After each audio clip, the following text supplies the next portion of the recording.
Cinderella के frock और heels. Cinderella बहुत ही लाड प्यार से पली प्यारी लड़की थी। वो दिखने में बहुत ही ज्यादा सुंदर थी। उसके घने काले बाल, नीली नीली नागिन जैसी आंखें थी।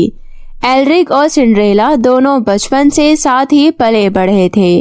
दोनों बहुत ही अच्छे दोस्त थे। दोनों आपस में खूब लड़ते झगड़ते, लेकिन हमेशा साथ रहते।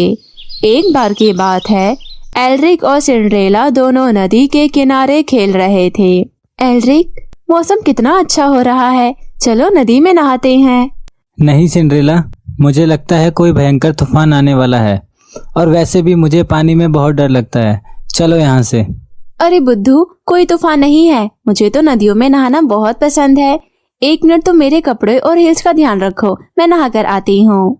इतना बोलकर सिंड्रेला नदी में कूद गई और वो वापस कभी नहीं आई। वो नदी के तेज बहाव में बह गई। एल्ड्रिक कई दिनों तक लगातार उस नदी के किनारे सिंड्रेला का इंतजार करता रहा, लेकिन वो नहीं आई। एल्ड्रिक हर रोज उसी नदी के किनारे सिंड्रेला का इंतजार करता। उसे यकीन था कि वो एक दिन लौटकर उसके पास जरूर आएगी। उसने उसके दिए कपड़े और हील्स को संभाल कर रखा था। महीनों बीत गए, सिंड्रेला का कोई पता नहीं चला। एल्ड्रिक ने उसे ढूंढने की बहुत कोशिश की, लेकिन वो उसे नहीं मिली। एक बार जंगलों के रास्ते से होकर आदिवासियों का एक काफिला जा रहा था। वे लोग जब पानी की तलाश में नदी के तट पर गए, तब उन्होंने एक लड़की को बेहोश अवस्था में देखा। उन्होंने जब उसका नज्म देखा तो उसकी सांसें अभी भी चल रही थी। वे लोग उसे उठाकर अपने साथ ले आए और उसे होश में लाने की कोशिश करने लगे। 2 दिनों के बाद जब सिंड्रेला को होश आया, कौन हो तुम लोग और ये मैं कहाँ हूँ? बेटी, तो मुझे नदी के किनारे बेहोश मिली थी, तो हम तुझे अपने साथ ले आए। तुम कौन हो बेटी? मुझे नहीं पता अम्मा, मुझे कुछ याद नहीं आ रहा है अम्मा। कोई बात नहीं बेटा, जब तक तुम्हारे घर वालों का पता नहीं चल जाता, तब तक तुम हमारे साथ ही रहोगी। इस तरह सिंड्रेला आदिवासियों के साथ रहने लगी। उन्हीं आदिवासियों में एक लड़का था, जुनैद। उसके पास कई तरह की अलौकिक शक्तियाँ थी। उसने जब सिंड्रेला को देखा, वाओ, अति सुंदर, माथे पर वही तेज और आंखों में वही दिव्य शक्तियाँ। इस लड़की से यदि मेरा विवाह हो जाए, फिर तो मुझे सर्वशक्तिमान होने से कोई नहीं रोक सकता। ये सोचकर जुनैद सिंड्रेला के पास जाता है। तुम्हें कुछ याद आया क्या अपने बारे में? नहीं जुनैद, मुझे कुछ याद नहीं आ रहा। अच्छा छोड़ो, चलो मेरे साथ, तुम्हें जंगल में घुमा कर लाता हूँ, तुम्हारा थोड़ा मूड भी ठीक हो जाएगा। सिंड्रेला जुनैद के साथ जंगलों में घूमने चली जाती है। तभी जुनैद सिंड्रेला से कहता है, सुनो, मैं तुमसे कुछ कहना चाहता हूँ। हाँ बोलो। मैं तुमसे प्यार करता हूँ और तुमसे शादी करना चाहता हूँ। कृपया तुम मुझसे शादी कर लो। देखो जुनैद, मुझे अभी अपने पास्ट के बारे में कुछ नहीं पता कि आखिर मैं कौन हूँ, और मैं तो तुम्हें ठीक से जानती भी नहीं हूँ। मुझे जब तक अपने बारे में सब कुछ याद नहीं आ जाता, तब तक मैं तुमसे क्या, किसी से भी शादी नहीं करूँगी। अच्छा बाबा, ठीक है, नाराज मत हो। चलो अब यहाँ से चलते हैं। और फिर दोनों कबीले पर आ जाते हैं। ऐसे ही कई महीने बीत जाते हैं, लेकिन सिंड्रेला को कुछ याद नहीं आता। इधर एल्ड्रिक सिंड्रेला को ढूंढने की बहुत कोशिश करता है, पर वो उसे नहीं मिलती। एक बार एल्ड्रिक जंगल के रास्ते से जा रहा था, तभी उसकी नजर नदी के किनारे बैठी सिंड्रेला पर जाती है। एल्ड्रिक सिंड्रेला को जिंदा देख खुशी से झूम उठता है। वो उसके पास आकर बोलता है, सिंड्रेला, तुम जिंदा हो? मुझे यकीन था तुम मुझे एक ना एक दिन जरूर मिलोगी। तुम्हें नहीं पता मैंने तुम्हें ढूंढने की कितनी कोशिश की। आखिरकार तुम मुझे मिल ही गई। अब मैं तुम्हें खुद से कभी दूर नहीं जाने दूंगा। घर चलो सिंड्रेला। इतना बोलकर एल्ड्रिक सिंड्रेला का हाथ पकड़ लेता है। आप कौन है? मैं आपको नहीं जानती। तभी वहाँ जुनैद आ जाता है और एल्ड्रिक को जोरदार थप्पड़ लगा देता है। तुम्हारी हिम्मत कैसे हुई मेरे होने वाली पत्नी का हाथ पकड़ने की? यहाँ से चले जाओ, वरना इसका अंजाम अच्छा नहीं होगा। नहीं, मैं यहाँ से नहीं जाऊंगा। सिंड्रेला, होश में आओ और मेरे साथ चलो। यह कहीं नहीं जाएगी। अगर तुम्हें अपनी जान प्यारी है तो यहाँ से दफा हो जाओ। अगर हमारे कबीले वालों ने तुम्हें इस लड़की के साथ यूं जबरदस्ती करते हुए देख लिया तो तुम्हें जान से मार डालेंगे। हाँ, जुनैद सही कह रहा है, आप यहाँ से चले जाइए।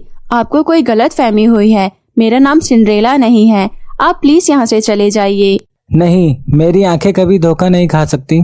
अभी तो मैं जा रहा हूँ, लेकिन तुम्हें याद दिलाकर रहूंगा कि तुम ही मेरा सच्चा प्यार हो। इतना बोलकर एल्रिक वहाँ से चला जाता है। जुनैद, जाने क्यों वो आदमी मुझे जाना पहचाना सा लग रहा था। कहीं वो सही तो नहीं बोल रहा। जुनैद समझ जाता है कि सिंड्रेला की याददाश्त वापस आने लगी है। अब वो बिल्कुल भी देरी नहीं करना चाहता था। वो सिंड्रेला को अपनी जादुई शक्तियों से अपनी तरफ सम्मोहित कर लेता है और उसे शादी करने के लिए मना लेता है। घर आकर जुनैद सबसे कहता है, अम्मा, हम दोनों ने मिलकर एक साथ रहने का फैसला कर लिया है। हम कल ही माता रानी के मंदिर में जाकर एक दूसरे से विवाह कर लेंगे। क्या बेटी, तुम तो अभी तक किसी से भी शादी करने से इनकार कर रही थी, अचानक तुम मान कैसे गई? खैर, अच्छी बात है कि तुमने घर बसाने का फैसला किया। आखिर कब तक ऐसे रहती? मैं भगवान से तुम्हारे अच्छे भविष्य की कामना करूंगी। सिंड्रेला पूरी तरीके से जुनैद के सम्मोहन में थी। वो हर किसी से वैसा ही बोलती जैसा जुनैद चाहता था। जुनैद बहुत ही खुश था। आखिर उसकी शादी सिंड्रेला से जो होने जा रही थी। सभी लोग शादी की तैयारी में जुटे हुए थे। अगले दिन जुनैद और सिंड्रेला की शादी थी। शादी में कबीले के सभी लोग आए हुए थे। शादी होने ही वाली थी कि तभी एल्रिक सिंड्रेला का वही फ्रॉक और हील्स लेकर शादी में पहुंचता है जो लास्ट टाइम सिंड्रेला उसके पास छोड़कर गई थी। रुक जाओ, यह शादी नहीं हो सकती। यह मेरी सिंड्रेला है। सिंड्रेला, यह देखो तुम्हारा फ्रॉक और तुम्हारे हील्स। पहचानो इसे, मैं तुम्हारा एल्रिक हूँ। प्लीज सिंड्रेला, याद करो। फ्रॉक और हील्स को देखते ही जुनैद द्वारा किया गया सम्मोहन टूट जाता है और सिंड्रेला को सब कुछ याद आ जाता है। एल्रिक, मुझे सब कुछ याद आ गया। हे भगवान, ये मैं क्या करने जा रही थी? मुझे माफ कर दो एल्रिक। भगवान का लाख लाख शुक्र है कि तुम्हें सब कुछ याद आ गया। चलो सिंड्रेला, अब घर चलते हैं। 1 मिनट एल्रिक, रुको। जाने से पहले मैं जुनैद को कुछ देना चाहती हूँ। इतना बोलकर सिंड्रेला जुनैद को एक जोरदार थप्पड़ मारती है। तुम्हें जरा भी शर्म नहीं आई, ये जानते हुए भी कि एल्रिक मेरा मंगेतर है और वो मुझे ढूंढ रहा है, फिर भी तुम मुझे शादी के मंडप में ले आए। जुनैद, क्या सिंड्रेला सच बोल रही है? सच सच बता, क्या तुम्हें पहले से इस बारे में पता था? जी अम्मा, सिंड्रेला से मैं विवाह करना चाहता था, इसलिए जब एल्रिक सिंड्रेला को ढूंढ रहा था तभी मैंने उसे डराकर भगा दिया था। प्लीज मुझे माफ कर दीजिए। तुझे माफी नहीं बल्कि इसकी सजा मिलेगी। अब से तुम्हें हमारे कबीले से निष्कासित किया जाता है और मैं चाहती हूँ तू अब से हमारे कबीले का हिस्सा नहीं है। सिंड्रेला बिटिया और एल्रिक की शादी बहुत ही धूमधाम से हमारे कबीले में किया जाए। मैं सिंड्रेला को अपनी बेटी की तरह यहाँ से विदा करना चाहती हूँ। और फिर इस तरह सिंड्रेला और एल्रिक की बड़ी ही धूमधाम से शादी हो जाती है और वो दोनों खुशी खुशी अपने राज्य आकर रहने लगते हैं। तो मेरे प्यारे दोस्तों, कैसी लगी आपको मेरी ये कहानी? मुझे कमेंट करके ज़रूर बताएं और इसे अपने दोस्तों के साथ भी शेयर करें।